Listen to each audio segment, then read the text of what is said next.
आत्माओं परमात्मा की प्राप्ति मोक्ष कोई ज्यादा कठिन काम नहीं है। सबसे कठिन काम है ये निर्णय करना कि परमात्मा कौन है, उसके पाने की विधि कौन सी है, और पूर्ण संत प्राप्ति, ये तीन चीज कठिन है। जब पूर्ण संत मिल जाएगा तो ये संशय भी निवारण हो जाएंगे। अब इस तत्व ज्ञान के आधार से निर्णय किया जाएगा कि परमात्मा कौन है, कुल का मालिक कौन है, और उसके पाने की विधि क्या है। ये स्पष्ट हो जाने के बाद फिर परमात्मा का पाना कठिन नहीं, क्योंकि परमात्मा की भक्ति बहुत ही साधारण है, जिसको प्रत्येक वर्ग कर सकता है। गरीब से गरीब कर सकता है, बीमार कर सकता है, रोगी और स्वस्थ सभी भगवान को प्राप्ति कर सकते हैं। लंगड़े लूले जो भी हैं वो परमात्मा प्राप्ति कर सकते हैं। ये निर्णय होते ही कि परमात्मा ये है, कबीर देव है, कबीर भगवान, और यही पूजा के योग्य है, इसके पाने का ये मंत्र है, और पूर्ण संत से ही मंत्र प्राप्त करके भक्ति की जाती है। ये तीनों चीज मिलने के बाद, स्पष्ट हो जाने के उपरांत, चलते फिरते बैठ के लेट के सफर में, यात्रा में आप उस नाम का जाप करते रहिए, और गुरु मर्यादा में चलिए। जो भी धर्म क्रियाएं बताई हैं वो करते रहिए। सभी ने प्रमाण दिया है कि राम नाम रटते रहो जब तक घट में प्राण, कभू तो दीन दयाल के भनक पड़ेगी कान। ये तो सूक्ष्म वेद कबीर परमेश्वर के द्वारा दिया गया ज्ञान में लिखा है कि परमात्मा की प्राप्ति का जो मंत्र है वो राम का नाम है। उस राम नाम को अंतिम श्वास तक जाप करते रहिए, और कभी तो परमात्मा की कृपा होगी, आपको सीने से लगाकर अपनी प्यारी आत्मा अपने बच्चे को सतलोक ले जाएगा। इसी का प्रमाण पवित्र गीता जी अध्याय नंबर 8 के श्लोक 13 में कहा है। गीता ज्ञान दाता कहता है, ब्रह्म की मेरी साधना का ओम इति एक अक्षरम, ब्रह्म व्यवहारन माम अनुशमरन, ये प्रयाति तजम देहम सयाति परमाम गतिम। अब स्पष्ट क्या है कि मेरा एक ओम नाम है मुझ ब्रह्म का, माम ब्रह्म, उच्चारण करके सिमरण करने का, और जो अंतिम श्वास तक, मृत्यु समय तक, शरीर छोड़ते समय तक इसी का नाम जाप करता हुआ शरीर त्याग जाता, तो मेरे वाली गति को प्राप्त होता है, परम गति को प्राप्त होता है। गीता जी अध्याय नंबर 8 के श्लोक 5 और 7 में गीता ज्ञानदाता ये ब्रह्म श्री कृष्ण जी में प्रवेश करके बोल रहा है। ये कहता है कि मेरी साधना कर, मुझे ही प्राप्त होगा, युद्ध भी कर और सिमरण भी कर। अब इससे सिद्ध है कि ये सब क्रियाएं काम करते करते अपना जैसा भी जिसका कर्म है उस कर्म को करते करते परमात्मा की प्राप्ति करनी है, नाम जाप से होगी। अब युद्ध से कठिन काम कोई नहीं होता, और कहता युद्ध भी कर, मेरा सिमरण भी कर, यानी अपना काम भी करो और मंत्र का जाप भी करते रहो। फिर गीता जी अध्याय नंबर 8 के ही श्लोक नंबर 8, 9 और 10 में उस पूर्ण परमात्मा की भक्ति बताई है कि जो उसकी भक्ति करता है, उस पूर्ण परमात्मा सच्चिदानंद घन, उस देव पुरुष की जो साधना करता है पूर्ण परमात्मा की, उस भक्ति की कमाई से उसको प्राप्त होता है। और उस परमात्मा की साधना करने का कौन सा मंत्र है? गीता जी अध्याय नंबर 17 के श्लोक 23 में ओम तत्सत इति निर्देश ब्रह्मण त्रिविध समर्थ है।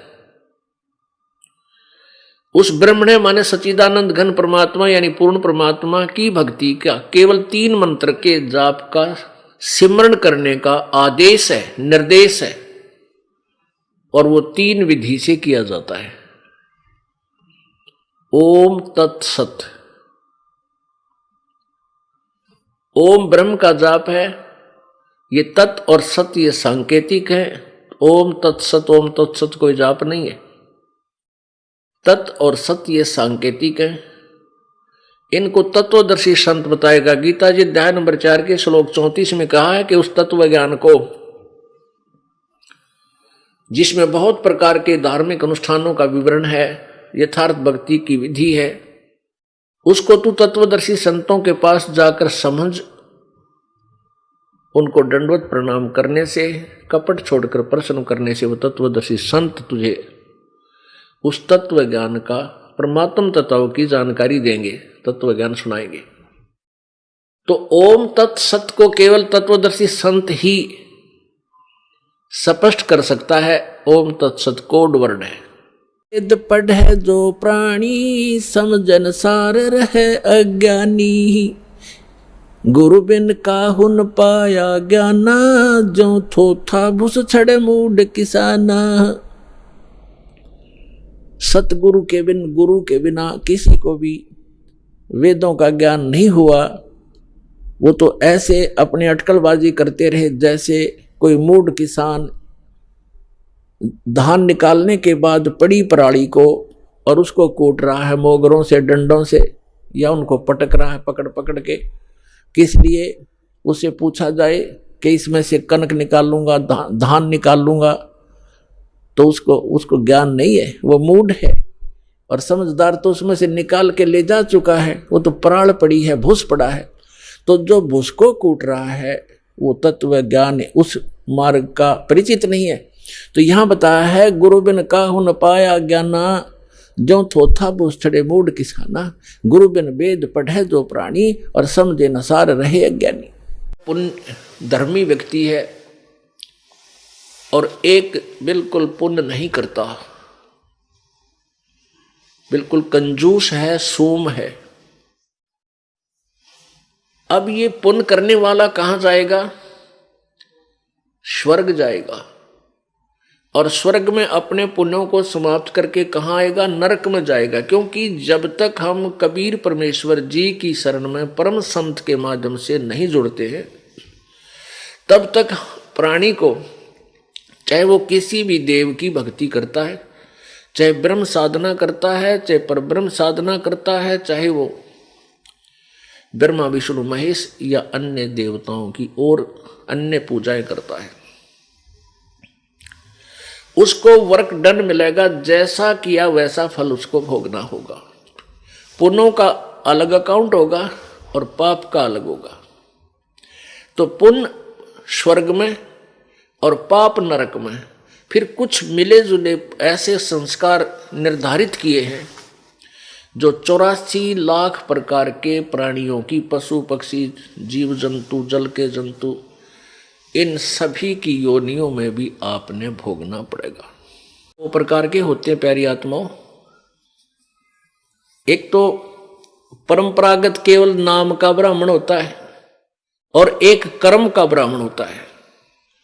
अब जैसे किसी का कोई दादा परदादा 6ठी 7वीं पीढ़ी में कोई वैद्य होया करता, वैद्य, और वो इतना अच्छा वैद्य था, नब्ज पकड़ के बीमारी जान लेता था, रोग को जान लेता था, दवाई दे देता था, वो तुरंत स्वस्थ हो जाता था। 1-2 पीढ़ी तक भी उस कार्य को उनके वंशज करते रहे, तो वो उस वैद्य नाम से प्रसिद्ध हो गए।